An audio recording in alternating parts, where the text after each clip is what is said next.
जय दादी की दोस्तों। आज मैं आपको शारदा माता यानी संपदा माता का जो उज्जमन होता है वो कैसे किया जाता है और कब किया जाता है इसके बारे में मैं आपको डिटेल में बताऊंगी दोस्तों।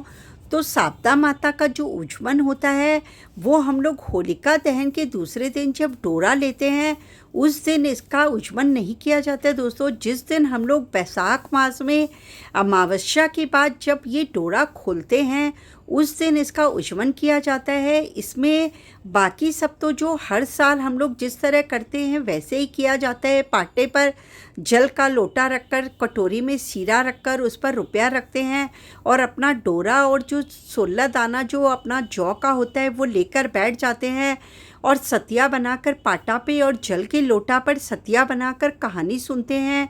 13 टिक्की देते हैं जल के लोटा के ऊपर में। वो सब सेम ही रहता है दोस्तों। बस इसमें क्या होता है कि हम लोग को जब उज्जमन करना होता है तो पहले दिन हम लोगों को अपना मेहंदी से नुआ कर लेना चाहिए, क्योंकि कोई भी धोखा पूजी हम लोग करते हैं तो उसका जब उज्जमन करते हैं तो हम लोगों को मेहंदी लगानी बहुत ज़रूरी होती है। इसलिए आप पहले दिन नुआ कर लीजिए और फिर दूसरे दिन सारी तैयारी जो हर साल करते उसी तरह करके बैठ जाइए। बस उज्जमन के लिए क्या होता है दोस्तों, 16 जगह 4-4 पूड़ी और उस पर थोड़ा थोड़ा सीरा रखकर एक थाली में सजा लीजिए और एक साड़ी के ऊपर ब्लाउज पीस और रुपए का लिफाफा रखा जाता है। फिर जिस तरह हम लोग हर साल कहानी सुनते हैं वैसे ही शारदा माता की कहानी और गणेश जी की कहानी सुनी जाती है। उज्जमन के लिए कोई अलग से गणेश जी की या कोई शारदा माता की कहानी नहीं है, सेम कहानी है। शारदा माता का डोरा कैसे खोला जाता है, शारदा माता की कहानी और गणेश जी की कहानी, ये तीनों ही वीडियो आपको मेरे चैनल पर मिल जाएंगे, तो आप जाकर देख सकते हैं।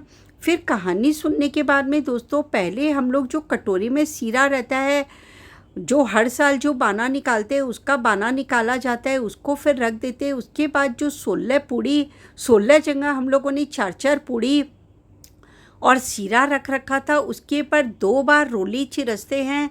थोड़ी थोड़ी कि पूड़ियाँ ख़राब ना हो जाए, हल्की सी रोली डाल देते, थोड़ा सा चावल डाल के और हाथ जोड़ लेते हैं। हाथ को चुन्नी से अच्छी तरह से ढककर उस पर 4 बार फेर देते हैं और शारदा माता से प्रार्थना करते हैं कि हमारे घर में धन संपदा बनी रहे, हमारे अन्न धन के भंडार बने रहे, ये कामना करते हुए उस पर हाथ फेरते हैं।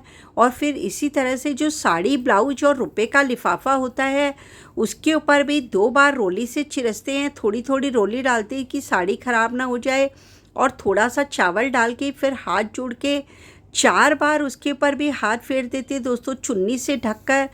तो फिर उसके बाद इस तरह से हमारा बाना निकल जाता है। और कहानी सुनते समय दोस्तों चुन्नी जो हमारी होती है वो ओढ़ना ज़रूरी होता है। अगर आपके पास ओढ़ना है तो आप ज़रूर ओढ़ना ओढ़िए, नहीं तो लाल रंग की चुन्नी भी ओढ़ सकते हैं। नथ भी अगर आपका पहनने का मन है तो नथ पहन सकते हैं, नहीं तो खाली चुन्नी ओढ़ सकते हैं और नुआ कर लीजिए।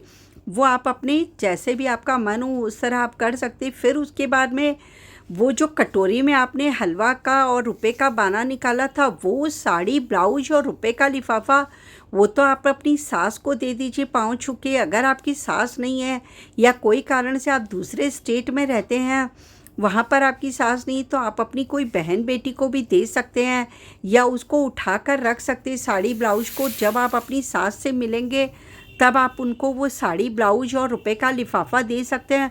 और वो जो 16 जगह आपकी 4-4 पूड़ी और हलवा रखा हुआ है दोस्तों, उनको आप सुहागन औरतों में बांट सकते हैं।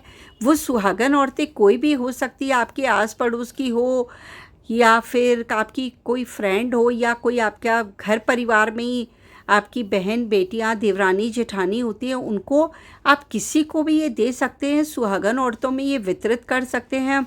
उसके साथ आप कोई मेहंदी का कोन और नेल पॉलिश या कोई भी सुहाग का सामान जैसे 4 चूड़ी या और भी कुछ आपको देने का मन है तो वो 4-4 पूड़ी के साथ आप वो सुहागनों को सुहाग का सामान भी दे सकते हैं।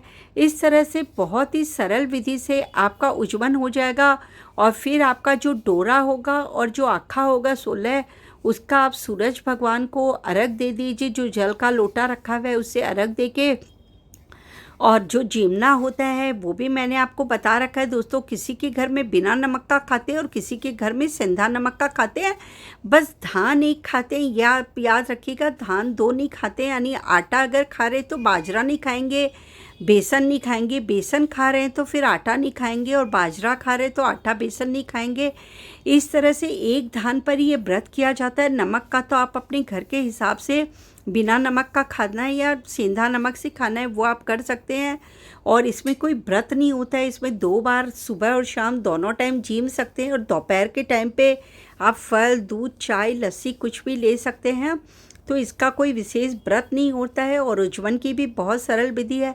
आशा करती हूँ कि आपको मेरा समझाने का तरीका अच्छे से समझ में आएगा। अगर वीडियो अच्छा लगा हो तो प्लीज़ लाइक के बटन को दबा दीजिए, और अभी तक अगर आपने मेरे चैनल को सब्सक्राइब नहीं किया है तो प्लीज़ इसे सब्सक्राइब कर दीजिए। जय दादी की।